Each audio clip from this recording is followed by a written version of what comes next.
Madison Carmichael's champagne flute trembled as she gazed across Beacon Hill Country Club's terrace. 3 months since walking away from Marcus Williams, the ache hadn't dulled. "I made the right choice," she whispered, though the words felt like sandpaper. "Madison, darling." Her mother Vivian glided over in Chanel and disapproval. "The Weatherbys are asking about your fall wedding plans. You haven't forgotten Preston, have you?" Madison forced her practiced smile. "Of course not, Mother. Preston and I are taking things slowly." The lie came easier after weeks of practice. Preston Whitmore III. Trust fund, Harvard MBA, everything her family expected. Slowly? Vivian's eyebrows arched. "Darling, you're 27. The Whitmore family won't wait forever, and frankly, after that unfortunate phase earlier this year," she left it hanging, the unfortunate phase, meaning Marcus, the community organizer from Dorchester who'd challenged everything Madison thought she knew. Best friend Camilla Thornton appeared with perfect timing. "Mrs. Carmichael, you look radiant. New Armani?" As her mother preened, Madison caught Camilla's knowing look. They'd perfected this escape dance years ago. In the club's mahogany lounge, Madison collapsed into leather that cost more than most people's rent. "I can't keep pretending, Cam. Pretending I don't think about him every day." Camilla smoothed her Oscar de la Renta dress. "Honey, you made the right choice. Marcus was intense. All that activism. Admirable, sure, but not practical for someone in your position. He opened my eyes to things I never saw. Families choosing between rent and groceries while we spend more on one dinner than they have monthly." "Madison," Camilla's tone carried. "Warning. That bleeding heart thing got you in trouble before. Poverty exists. It's unfortunate. But that doesn't mean sacrificing your future for someone completely inappropriate." He wasn't inappropriate. He was real. Real doesn't pay private. School tuition or maintain your lifestyle. Excitement fades. Security doesn't. Madison stared at the manicured grounds, remembering the view from Marcus's Dorchester apartment. Kids playing basketball with broken hoops and chain nets. More joy in their faces than anyone here. "Sometimes I wonder if he thinks about me," she admitted. Camilla squeezed her hand. "Of course he does, but thinking about someone and building a life are different things. You come from different worlds." "Hello, the Shade of Love family. So happy you're here." Before we jump into the next part of the story, tell us, where are you watching from? Drop your country and state in the comments. Also, how's the story been so far? We love reading your thoughts. Yes, every single comment. And it really keeps us motivated. Let's aim for 50 comments on this video. Think we can hit it? Your support means the world, so don't forget to comment, share, and keep the energy flowing. 3 days later, Madison broke routine, walking to Boston Common instead of her usual Union Club lunch. She needed air, space to think. Autumn leaves crunched under designer heels as she found a bench near the pond. "Excuse me, miss. Are you okay?" Madison looked up to find Marcus Williams, concern etched on his face. Tall, broad-shouldered, intelligent. Dark eyes. Exactly the same. Jeans and Harvard sweatshirt, completely comfortable in his own skin. Marcus. His name escaped like a prayer. Madison. His face cycled through surprise, joy, pain. "I thought that was you. You looked upset." She realized she'd been crying without knowing. "I'm fine. Just needed fresh air." He hesitated, clearly debating whether to stay. "May I?" Her heart hammered. "I don't think that's a good idea." "Probably not," he agreed, sitting anyway, maintaining careful distance. They watched a mother pushing her toddler on swings while business people hurried past. The normalcy felt surreal. "I heard you're engaged," Marcus said quietly. "No, not officially. People assume Preston Whitmore. Not a question. My family thinks he's perfect for me." "What do you think?" The loaded question hung between them. Madison thought about Preston's condescending pats, dismissive comments about her career. "I think perfect is overrated." Marcus laughed, real laughter that made her chest ache. "That's not the Madison Carmichael I remember. She always strived for perfection." "Maybe I've changed. Have you?" Looking into his warm brown eyes, flecked with gold, felt like coming home to a place she'd never been allowed to stay. "I don't know. I keep trying to go back to before, but nothing feels right. Before what? Before you showed me everything I thought I knew was wrong. Marcus was quiet. I never wanted you to question everything. Just some things. Same difference, apparently. Teenagers walked by, one calling Professor Williams. Marcus waved with genuine warmth. Professor? Madison asked. Teaching sociology at Northeastern. Adjunct. But it's a start. Pride swelled, followed by grief. She should have celebrated this with him. That's wonderful. You always wanted to teach. Dreams happen when you stop being afraid of them. The comment wasn't directed at her, but hit. Like an arrow. She'd been afraid of disappointing family, losing security, what loving him might cost. I should go, she said, half rising. Marcus reached out, then pulled back. Madison, wait. Are you happy? The simple question required dismantling every careful lie she'd built. Happiness is a luxury, she repeated her mother's words. No, Marcus said firmly. Happiness is a choice. Sometimes difficult, but still a choice. Her phone buzzed. Preston texting about dinner at Mistral. The reminder of her evening, discussing wedding venues with his parents, felt like ice water. I really do have to go. Marcus nodded, understanding in his eyes. Take care of yourself. You deserve to be happy, whether you believe that or not. Walking away, Madison felt his gaze until she turned the corner. Only then did she look back, but he was gone, leaving only his words and the devastating realization that she'd never stopped loving him. That night at Mistral, Madison sat across from Preston's parents, trying to focus on flower arrangements while thinking about the bench. Marcus's gentle concern. Are you happy? Echoed like an unwanted song. Madison, dear, you're awfully quiet, observed William Whitmore Jr., silver-haired banking empire heir.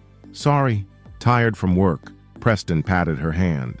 Madison's been working too hard. Once we're married, she can scale back and focus on more appropriate pursuits. The casual dismissal should have sparked anger, but Madison felt only hollow numbness. When had she stopped fighting?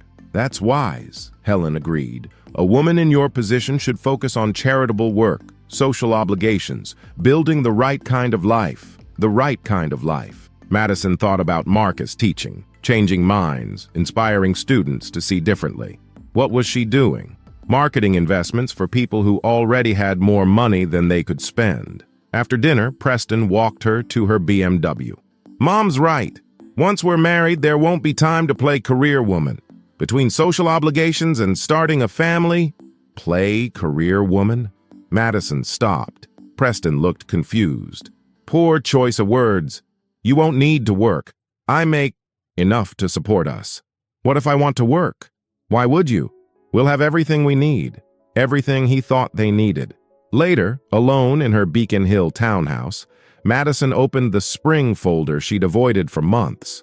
Photos from her time with Marcus filled the screen. Community garden projects, neighborhood festivals, quiet moments in his apartment when the world felt full of possibility. In every photo, she looked different. Her smile was genuine, eyes bright, with purpose. She looked like someone who believed in something bigger. Madison scrolled to Marcus, speaking at a town hall about affordable housing. She remembered sitting in that crowded community center, watching him articulate complex issues with passion and clarity, making everyone feel heard, valued, important. When was the last time she'd felt important for who she was rather than what she represented? Camilla called. How did wedding planning go? Madison closed the laptop. Fine. Fine? This should be the social event of the season. Should it? Madison, what's wrong? Everyone's starting to notice. Maybe the person you remember was the act. Don't be ridiculous. You're having a delayed quarter-life crisis, but you're almost 30. Time to grow up and accept responsibilities. Madison thought about Marcus's students learning to question systems. When had growing up meant stopping thinking? What if I don't want those responsibilities? What you want isn't the point. We all have obligations. To family, community, the way things are supposed to be. You can't walk away because of some romantic fantasy. After hanging up, Madison poured wine and walked onto her balcony. The city sprawled below, lights twinkling. Somewhere, Marcus was probably grading papers, doing work that mattered. She tried imagining her life 5 years from now, married to Preston, hosting parties, raising children for exclusive schools, learning the same lessons about hierarchy. The image should have brought comfort. Instead, it filled her with suffocating dread. For the first time in months, Madison wondered, what if there was another way? 2 weeks later, Madison found herself walking through Dorchester, drawn by inexplicable need to see Marcus's neighborhood. She told herself she was curious, but deep down hoped for another encounter. She found him outside a small grocery store, helping an elderly woman load bags into her car. The woman's arthritic hands shook as she struggled with paper bags. "Mrs. Rodriguez, you shouldn't carry all this alone," Madison heard him say. "Mi nieto was supposed to help, but he had to work late. 2 jobs, you know." "I know. Here, let me get the heavy ones." Madison watched from distance as Marcus loaded groceries, checked tire pressure, cleaned windshields. No audience, no one to impress. Just Marcus being someone who couldn't walk past people needing help. "Marcus," he turned, surprised. "Madison, what are you doing in this neighborhood?" Mrs. Rodriguez looked between them with sharp eyes. "¿Quién es esta chica tan bonita?" "Una amiga," Marcus replied. "Mrs. Rodriguez, this is Madison." The elderly woman studied Madison shrewdly. "Ah, la chica rica que te rompió el corazón." Madison didn't need a Spanish translation. "The rich girl who broke your heart." After Mrs. Rodriguez left, they stood in awkward silence. "I wasn't following you. I was just driving around." "In Dorchester? That's far from your usual territory. I wanted to see where you lived." The honesty surprised her. Marcus made some internal decision. "Come on, there's something I want to show you." They walked to a community center, old but clean, with murals covering exterior walls. Children's laughter echoed from the playground. "This is where I volunteer," Marcus explained. "After-school programs, job training, citizenship classes, inside. Buzzed with activity. Teenagers did homework, younger children played, adults practiced English conversation, someone played piano in back. Professor Williams!" An 8-year-old girl ran up, bright smile. "Did you bring the books you promised?" "Of course, Destiny." Marcus pulled children's books from his backpack. "For your reading group." Destiny's eyes lit up. "Thank you. Mama's going to be so happy. She reads to me every night, but we only had 3 books. Madison watched, amazed. At country club events, donors were thanked for writing checks, but Marcus was thanked for showing up, remembering promises to children. "Who's this?" Destiny asked. "My friend Madison." "Are you a teacher too?" Madison felt inadequate. "No, I work in marketing." "What's that?" "I help companies sell things to people." Destiny looked puzzled, and Madison realized how frivolous her job sounded reduced to essence. Walking through the center, Madison observed Marcus with everyone. The teenager getting into MIT with Marcus's essay help, the grandmother learning. English to help grandchildren with homework. Each person received full attention, genuine interest. "How do you remember everyone's stories?" Madison asked, watching a citizenship class practice the pledge. "Because their stories matter." Mrs. Chen came from Taiwan 30 years ago, worked in sweatshops to put kids through college. Now studying for citizenship to vote in her first presidential election? How could I forget that? Madison thought about her social circles conversations, rarely deeper than vacation plans or stock performance. When had she last asked anyone? About dreams, struggles, real lives? "Jamal, that's incredible!" Marcus beamed at a young man approaching nervously. "You got the hospital job." "Couldn't have done it without your interview prep, recommendation letters." "My mom's going to be so proud." After Jamal left, Madison turned to Marcus. "You wrote recommendation letters?" "He's worked toward this 2 years, taking night classes while supporting family. Sometimes people just need someone to believe in them." Madison felt something shift, recognition of what real generosity looked like. Not distant check writing, but investing time, energy, genuine care in others' success. "I should go," she said, overwhelmed by the contrast. "Madison, wait. Why did you really come here?" She looked around at evidence of Marcus's impact on real lives, felt ashamed of her own existence. "I don't know. I miss this." "Miss what?" "Feeling like what I do matters." Like I matter for more than my family name or bank account. Marcus was quiet. You always mattered for more than that. You just stopped believing it. Driving home through increasingly affluent neighborhoods, Madison thought about Destiny's simple question. What's marketing? 6 years business school? 3 years at her father's firm, but she couldn't explain to a child why her work had value. Meanwhile, Marcus helped people achieve citizenship, get jobs, read to children, building community, fostering hope, creating real change, one person at a time. That night, surrounded by expensive objects and meaningless achievements, Madison felt poorer than ever. The next morning, Madison's mother arrived unannounced, sweeping past Joyce with imperious confidence. "We need to talk." Vivienne closed the door, took a seat. "I've been hearing disturbing rumors." Madison's stomach dropped. "What rumors?" "The kind suggesting my daughter has been spending time in inappropriate places with inappropriate people." That particular childhood chill preceded lectures about family reputation. "Dorchester, Madison, you were seen having what appeared intimate conversation with that activist person." Of course. In Boston's elite circles, privacy was myth. Someone, always watching, reporting, ensuring everyone stayed in line. "It wasn't intimate. I ran into Marcus by chance. We talked 5 minutes. 5 minutes is too long. I thought we'd resolved this situation months ago." "Did I resolve it, or was I pressured?" "Pressured." Vivienne's voice rose. "We guided you away from a decision that would have destroyed your future. That man could never give you the life you deserve." "What if I don't want the life I deserve? What if I want the life I choose?"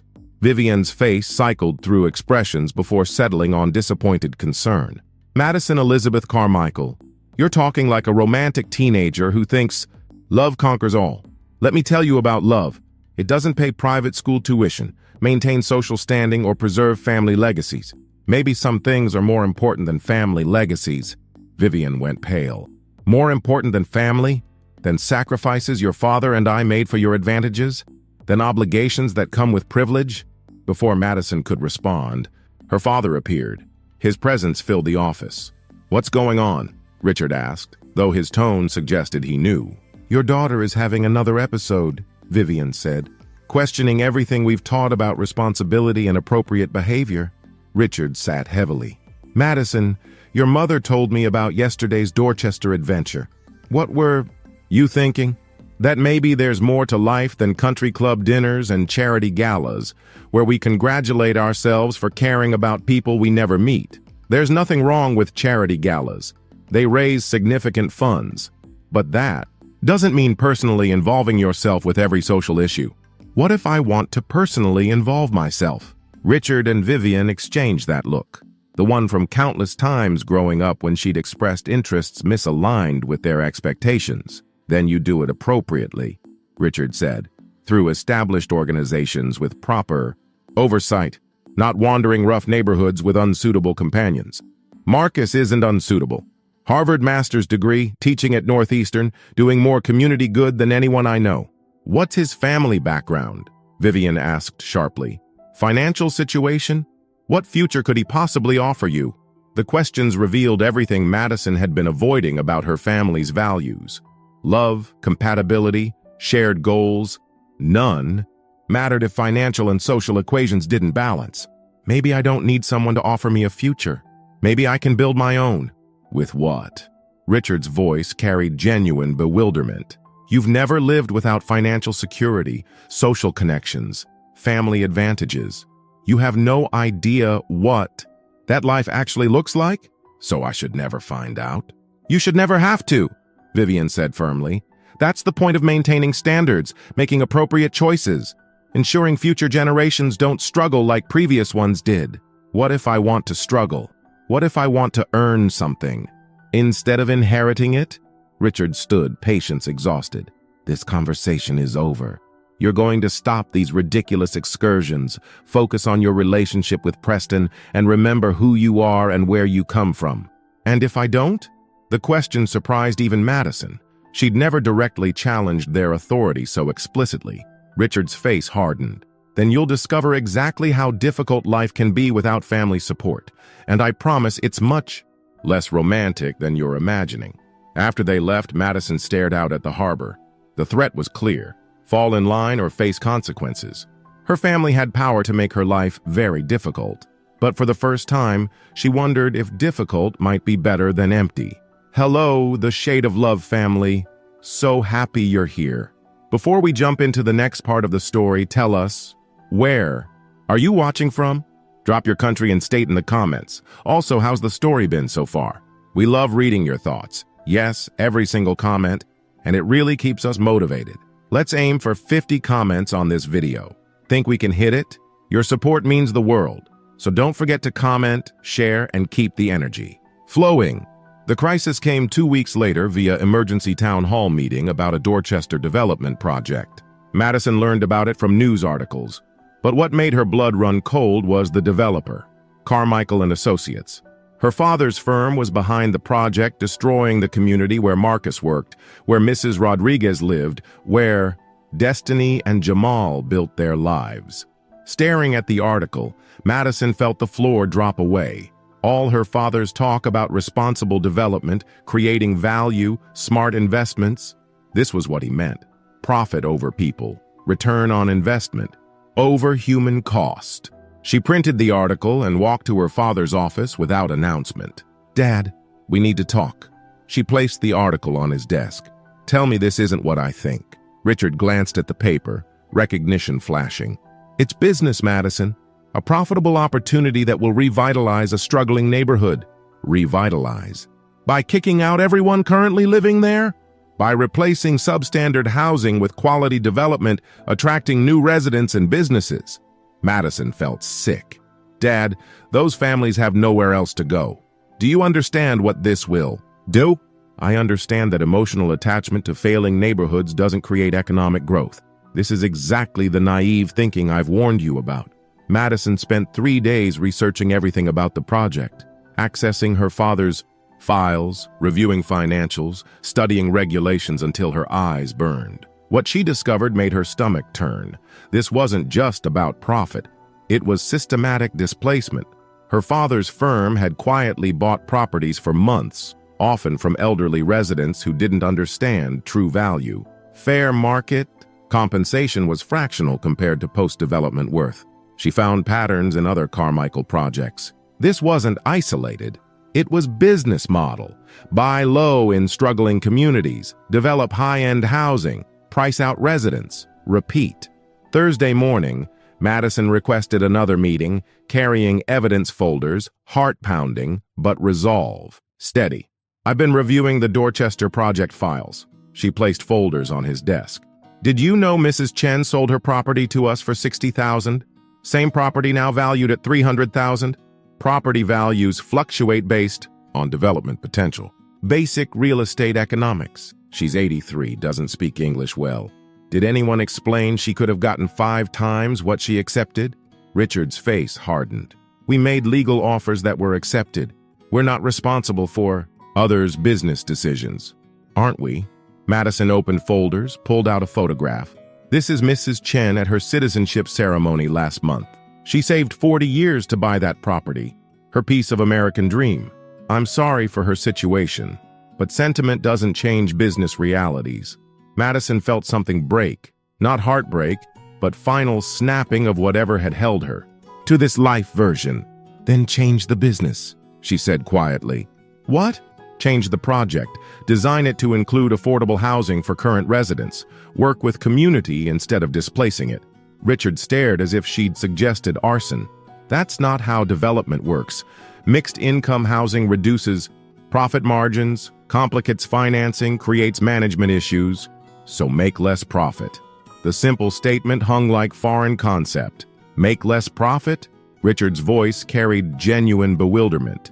We have investors, shareholders, employees depending on maximum returns. We can't just decide to make less money because it feels good.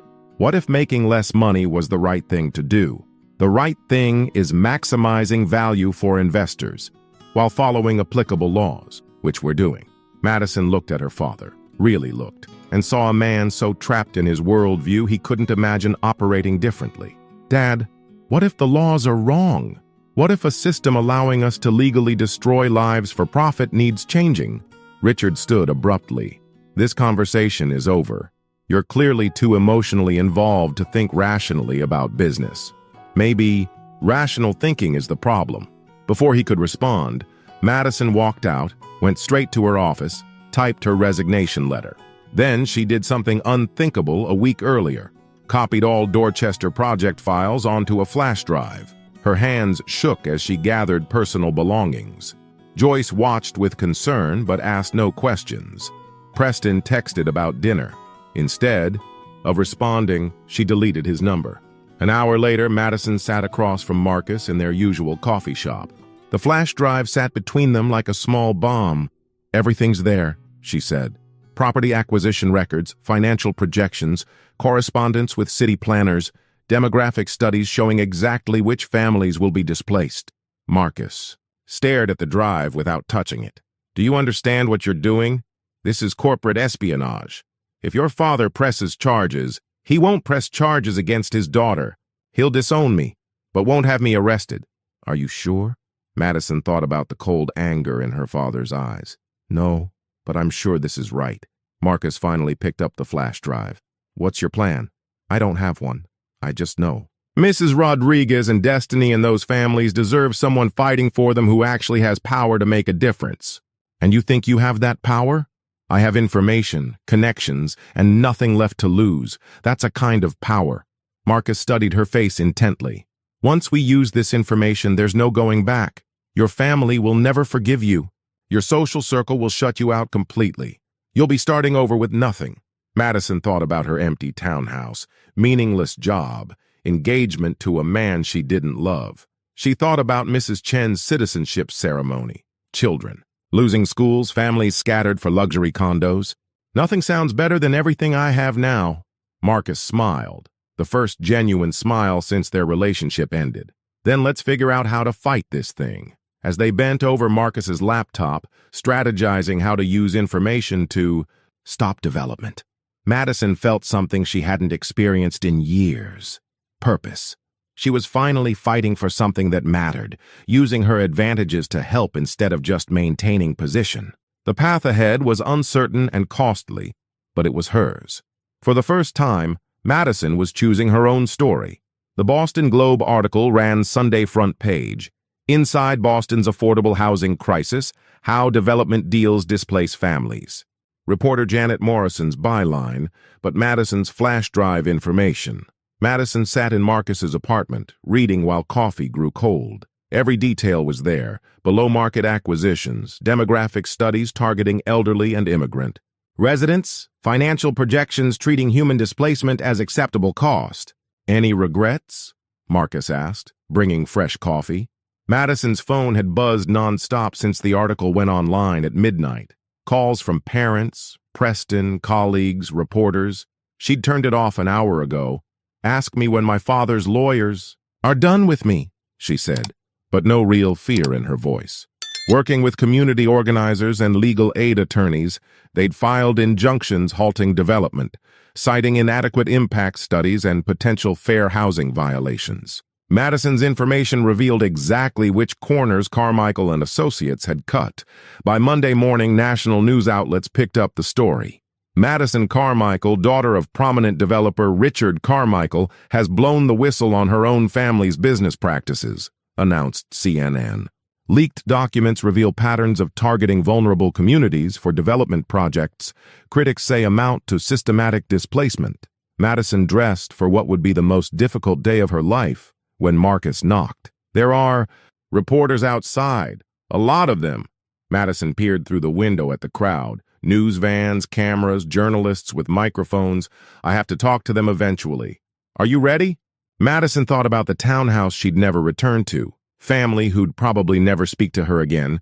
Social circle closing ranks against her. "I'm ready to tell the truth. Everything else, we'll figure out." The press conference was scheduled for noon at the community center. The building was packed. Affected residents in front rows with "Homes Not Profits" and "Community Over Condos" signs, reporters, city council members, advocates, observers behind them. Madison walked to the podium, hands steady despite the magnitude. "My name is Madison Carmichael. 3 months ago, I learned my family's company was planning development, displacing 300 Dorchester families. Today, I'm here to explain why I chose to expose that project and what I hope we can accomplish together.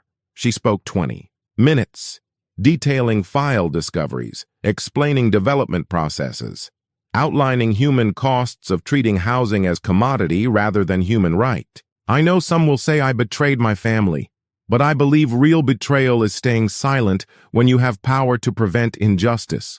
I was born into privilege, and for most of my life, used that privilege to maintain comfort while ignoring how it affected others. That ends today. Questions came fast and pointed. What do you say to critics claiming you're seeking attention? If attention leads to policy changes protecting vulnerable communities, then I'm glad to have it. Will you face legal consequences for leaking confidential information? Possibly. But some things are more important than legal consequences, like ensuring Mrs. Rodriguez doesn't lose her 20-year home, or that Destiny still has a library for checking out books. What's your relationship with Marcus Williams, the community organizer leading opposition? Madison found Marcus's eyes across the room. He gave imperceptible encouragement nod. Marcus Williams showed me what it means to use talents in service of others instead of just yourself. Our relationship is complicated, but my decision wasn't about him. It was about finally becoming the person I should have been all along. After the press conference, Madison stood outside as reporters packed equipment, feeling simultaneously drained and energized, terrified and peaceful. Her phone buzzed with unknown number text. This is disgraceful. You've destroyed everything our family built. Don't bother coming home, Mother. Madison stared at the message, then deleted it without responding. That evening, backlash began earnest. Social media flooded with former friends and colleagues' comments. Some supportive, many brutally critical. Typical liberal guilt, wrote Harvard classmate. Easy to play social justice warrior when daddy's money gives you safety net. Family loyalty means something, posted Carmichael and Associates colleague. Some boundaries shouldn't be crossed. But there were other messages from affected community, residents, housing advocates citywide, people she'd never met thanking her for taking a stand. You gave us hope, wrote a single mother facing eviction. Thank you for showing that not everyone with power chooses to abuse it, Preston called. Against better judgment, she answered, Madison, what the hell are you doing? Voice tight with anger and confusion. The right thing. Right thing? You've humiliated your family, destroyed your father's reputation, made yourself a pariah in every circle that matters. How is that right? Preston, did you watch the press conference? Did you hear what those families are going through? I heard. People complaining about low-rent housing consequences. This is how development works, how cities improve, property values increase, economic growth happens. What about the human cost of that growth? That's not our responsibility. We're not social workers. We're business people. Maybe that's the problem. Preston was quiet. When he spoke again, voice colder. I don't know who you've become, but it's not the woman I fell in love with. You're right. The woman you fell in love with was performing a role she thought she was supposed to play. This is who I actually am. After hanging up, Madison realized she felt nothing about the engagement ending except relief. Preston had never loved her. He'd loved the idea of her, the social and financial advantages she represented. Late that night, reviewing legal documents for next day's court hearing in Marcus's living room, Marcus brought tea and sat beside her. Do you want to talk about what this means for us? Madison looked at this man who'd challenged, inspired, and shown her authentic love, felt her heart race. I'm scared, not of losing my old life, but of what building a new one might require. What do you think it requires? Honesty, courage, willingness to fail at something that matters instead of succeeding at something that doesn't. Marcus smiled. Those sound like things you already have, do they? Madison, you just gave up everything. Family, money, social status, security, to fight for people you barely knew. If that's not courage, I don't know what is. Madison felt, held back tears finally spill. I don't know how to be this person yet. I don't know how to live without the safety net I've had my whole life. You don't have to know everything now.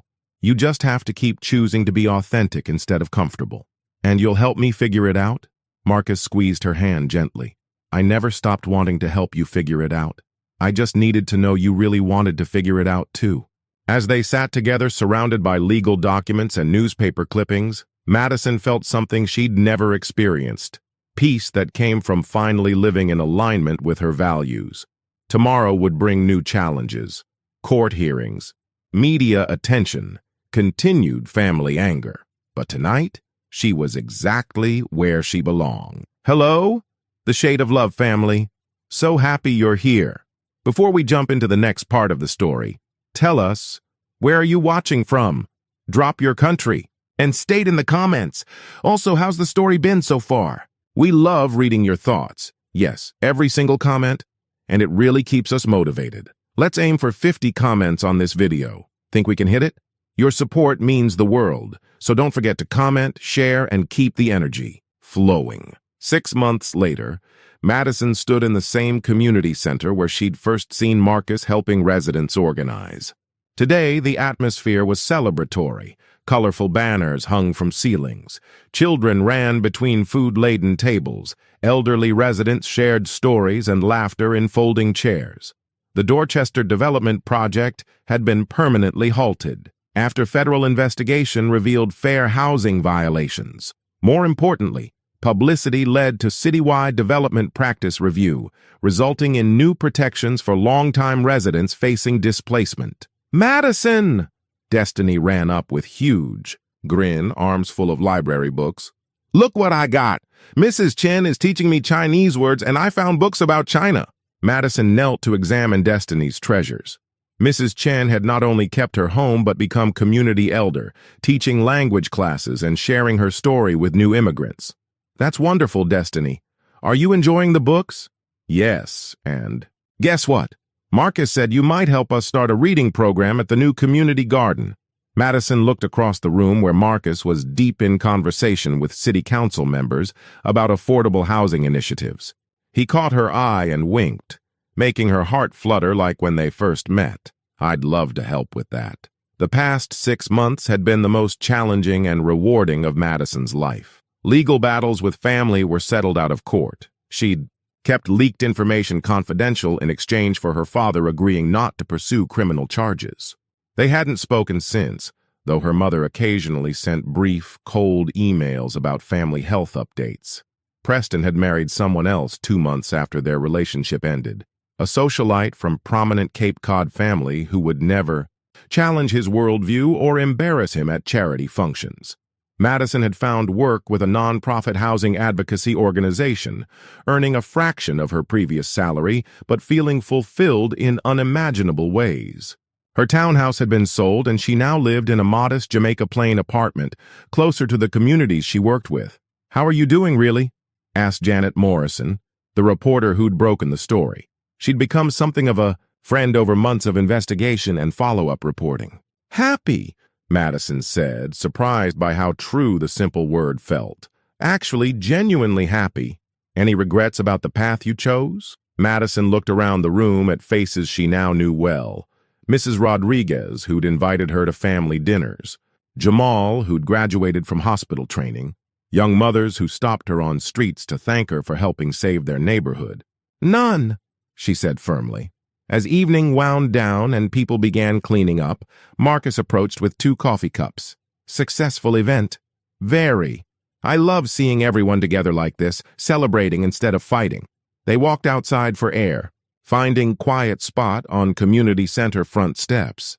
The summer evening was warm, children's laughter echoing from playground across the street. "Madison, I have something to ask you," Marcus said, voice carrying nervous edge she rarely heard. "What is it?" He turned to face her fully, taking her hands. "We've been rebuilding our relationship for months, taking things slow, making sure we were both ready, and I think we are." Madison's heart began to race. "Ready for what?" "For forever," Marcus said simply. "Madison, I love who you've become, not because you changed for me, but because you found courage to become who you always were underneath all those expectations." "Marcus, I love your passion for justice, your willingness to admit when you're wrong, the way you throw yourself into learning about issues you've never encountered. I love how you read bedtime stories to kids at the shelter and cry during neighborhood association meetings when elderly residents talk about their fears. Madison felt tears starting to blur her vision. Most of all, Marcus continued, I love that you chose authenticity over comfort, that you chose to fight for what matters instead of just accepting what's easy. He reached into his pocket and pulled out a small, simple ring. This isn't a diamond, he said with a slight smile.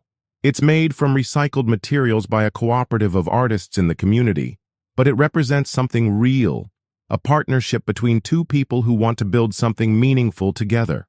Madison stared at the ring, then at Marcus's face, feeling overwhelmed by the moment's magnitude. Madison Carmichael, Marcus said formally, will you marry me and help me change the world, one community at a time? Yes, Madison whispered, then louder. Yes, absolutely yes. As Marcus slipped the ring onto her finger, Madison thought about the journey that brought her here. A year ago, she'd been living someone else's idea of perfect life, engaged to someone she didn't love, working for a company whose values she couldn't support. Now, she was engaged to a man who challenged her to be better, working for causes she believed in, living in a community where her contributions actually mattered. I have a confession, she said, as they sat together on the steps, her head resting on his shoulder. What's that? Sometimes I wonder what would have happened if I'd never met you, if I'd just married Preston and lived the life everyone expected. And then I realized that meeting you didn't change me. It just gave me permission to be myself. The person I am now was always here, just buried under layers of other people's expectations. Marcus kissed the top of her head. I think you would have found your way eventually, with or without me. Some people are just meant to fight for justice. Maybe, but I'm glad I found my way with you. As they sat together in gathering dusk, Madison reflected on everything she'd learned over the past year. She'd discovered that security wasn't about having money in the bank. It was about knowing who you were and what you stood for. She'd learned that love wasn't about finding someone who fit into your existing life, but about building a life together based on shared values and mutual respect. Most importantly, she'd learned that privilege wasn't something to feel guilty about. It was something to use responsibly, to fight for people who didn't have the same advantages, to build bridges instead of walls. Mrs. Rodriguez is going to want to plan our wedding, Marcus said with amusement, and Destiny's going to want to be the flower girl. Are you ready for a wedding planned by a Latina grandmother and an 8-year-old? Madison laughed, imagining the elaborate celebration that would undoubtedly involve the entire neighborhood. I can't think of anything I'd want more. As they walked back toward Marcus's apartment, soon to be their apartment, Madison caught sight of herself in a storefront window. She looked different than a year ago. Not just her clothes, which were simpler now, or her hair, which she'd stopped having professionally styled. She looked like someone comfortable in her own skin, someone who knew what she was fighting for. I love you, she said suddenly, stopping in the middle of the sidewalk. Marcus turned, smiling at her obvious joy. I love you too.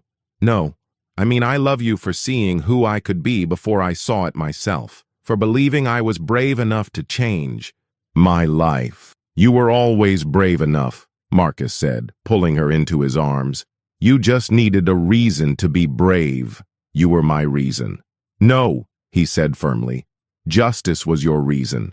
Community was your reason. The belief that you could use your advantages to help instead of just to help yourself. That was your reason. I was just the person who happened to be there when you figured it out. As they walked home together, Madison thought about the future they were building. It wouldn't be easy. There would always be new fights to fight, new injustices to challenge, new communities to serve. But it would be real, authentic, meaningful. She thought about the girl she'd been a year ago, so focused on maintaining appearances that she'd forgotten to live authentically. That girl seemed like a stranger now, someone playing a role in someone else's story. Now Madison was writing her own story, and it was better than any life she could have planned. It was messy and uncertain and sometimes difficult, but it was hers, and for the first time in her life that felt like more than enough. It felt like everything.